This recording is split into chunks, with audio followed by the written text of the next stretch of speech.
with the holidays literally right around the corner and also a new year in just a few weeks. I thought it was a good time, and I've been thinking a lot about a mindset reset. Towards the end of every year, I try to do inventory of my routines, my goals, and essentially just reassess going into the new year. That way I can be even more intentional and optimize my routines so they're more efficient and in line with my bigger goals. And I think it's important to do this, as often as needed. So I'm going to be talking about some of my favorite podcasts and books. I'm doing a lot of decluttering and minimizing before 2026 and just really locking in for the next year. So I'm going to be talking about that along with some holiday content in the next few weeks. As mentioned in previous videos, I'm giving shout outs to my sponsors this past year who are doing Black Friday deals this week. And I've been using the Foreo FAQ 202 LED face mask really consistently this last year, which has 8 different wavelengths. I love that for the face because the blue light is great for acne bacteria. You have your green light for hyperpigmentation, and each wavelength has benefits for the skin.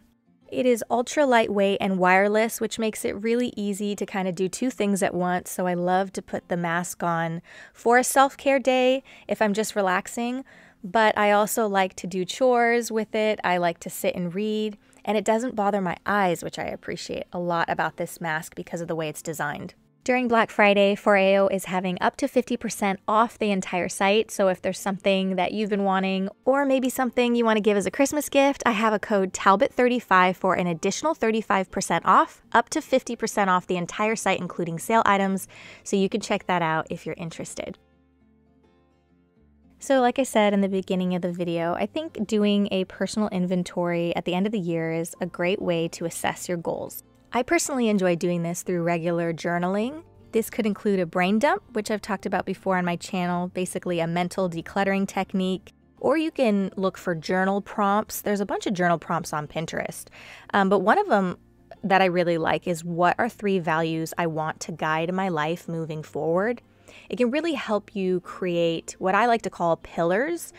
And those are kind of like your top goals that are informed by your values. This can be really helpful anytime you need a mindset reset, whether that's the beginning of a new month or the beginning of a new year, or anytime you feel like you need a realignment or a refocus.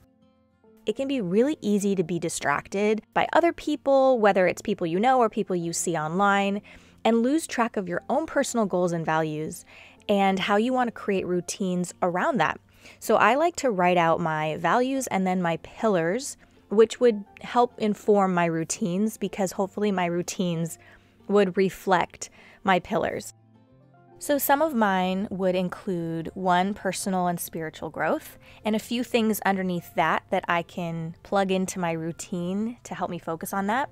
Family and being present, physical strength and resilience, peaceful sanctuary, self-care, connection and community, financial peace and goals. And I filled out a page and a half because I added some things under that. So one of the things that I have under self-care is intentional eating and mindfulness when I'm preparing my food. Making sure I'm eating a really good breakfast in the morning. I don't want to start my day hangry. I want to make sure I'm powering my brain with healthy food. That's a great way to start my day. So I've been talking a lot about preparing yummy breakfasts, and I found this idea and thought it was fun. It's kind of like a play on a banana split, but for breakfast. So you split a banana, you add a few scoops of Greek yogurt or plain yogurt, some peanut butter. I added some super granola on top for fiber, so protein forward, fiber. So my morning routine is pretty crucial. I talk about that a lot on my channel, and just being mindful with eating. Also, when it comes to optimizing routines, when I talk about having a peaceful sanctuary, I'm obviously doing regular decluttering and cleaning and chores. I like to optimize my routines by listening to podcasts or books while I'm doing deep cleaning. A few of my favorite podcasts are Diary of a CEO, The Science of Happiness, and the Liz Moody podcast. Listening to a book or a podcast while I'm doing deep cleaning or decluttering allows me to really get into a focused mode, but also optimize my routine by doing 2 things at once. I have a few books on my Audible account that I need to listen through, and my goal is to do it through the holidays and the new year as I'm doing my organizing And this one, called The Confident Mind, this was suggested to me from one of my jiu-jitsu friends, Abby. She also recommended the Liz Moody podcast. Both have been incredible recommendations. I absolutely love that book so far. It's a must-read. So I'm going to optimize my routine by pairing together two of my pillars: growth mindset by listening to books that encourage growth mindset, and also peaceful sanctuary, organizing different spaces in my house, cleaning, and tackling two goals at once. Plus, I do a little bit of a better job cleaning when I am listening to a book because I get lost in the cleaning and I get a little bit more detailed with it. I'm listening to the Liz Moody podcast, and the episode that I listened to today was called The One Skill Every Calm, Successful Person Has, and you can learn it today. It was amazing. Highly recommend it. So if you're going to be tackling a project, which I like to pick two places, usually if I'm going to do a cleaning day, I like to tackle maybe two or three areas, depending on, how much time I have. So today I'm just doing my normal routine of like the dishes, and then I'm going to do kind of like a deep clean of the cupboards and the cabinets because they get some spillage, and that's a pet peeve of mine. So I want to tackle that today. And then I'm going to do a little bit more of tackling my closet, which is a decluttering project I've been working on so that I can get rid of stuff that I'm not using, sell any items, donate, whatever, before the end of the year.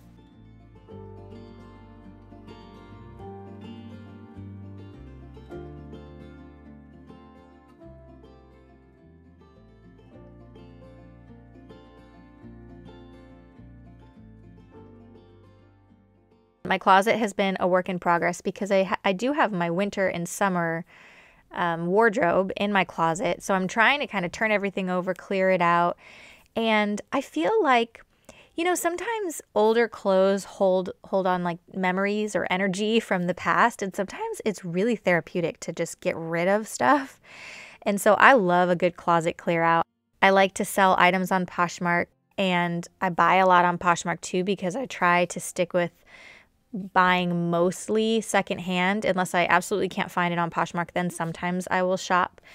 But I've been trying to be a lot better about that because I noticed that I function so much better in a minimal space.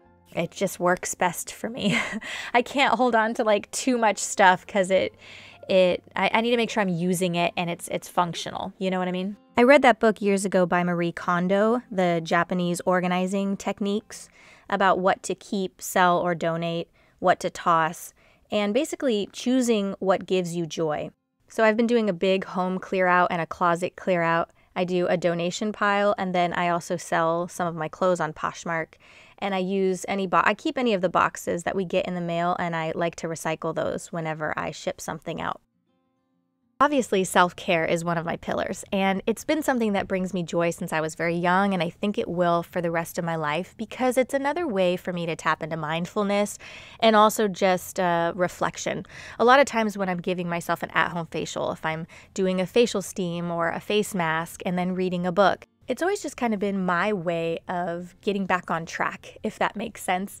It's one way to make myself feel better if I'm, maybe the week before my period, or if I'm feeling like bummer mode. Giving myself an at-home facial, maybe putting on a face mask or my LED mask, sitting down and reading a book. That for me is a way to really get back in tune with myself.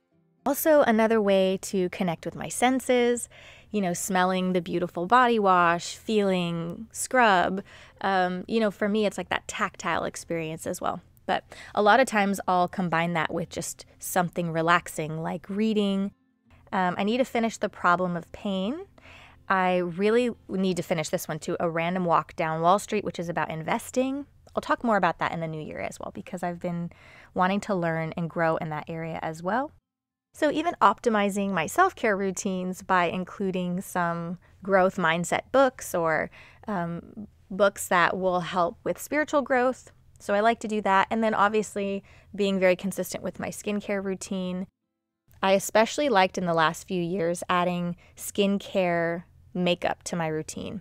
So I use a tinted sunscreen, which I think is important, and then skincare makeup. So I loved makeup in my 20s, but then in my 30s, I didn't want to wear as much heavy makeup. I wanted to keep it really simple. So I really started enjoying these sort of hybrid products that are skincare focused. I tried to look for products that optimize my routine by doing two things at once. And I think that's a big sort of point or takeaway in this video. Products like this one from Drunk Elephant, which is skincare focused. It has skincare ingredients, but it's also like a bronzer slash blush. They have two different ones. And then I like to use like a primer mascara.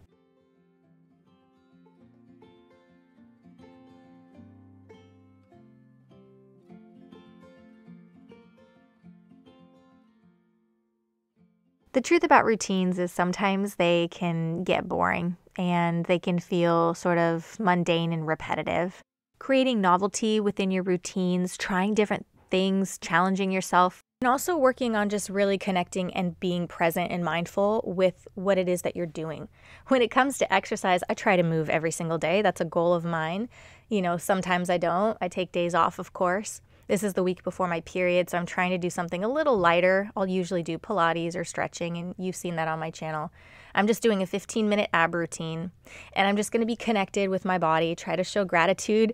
A lot of times I disassociate when I work out just to get through it, but I want to be really present with whatever I do and be mindful when I am doing my routines about the why behind them. So creating my list of pillars, really surrounded by my values, and then trying to make sure my routines reflect that, and just kind of doing some mental inventory before the new year has really been informing what my routines look like to make sure I'm getting closer to my goals and also create more creative space for me. And that's really important, and that's something that I want to focus on in 2026. So anyway, thank you so much for watching these routines and videos. I'm sorry if they're becoming a little repetitive. I appreciate you being here, and I look forward to the holiday videos coming up soon, and I'll see you in my next video. Bye.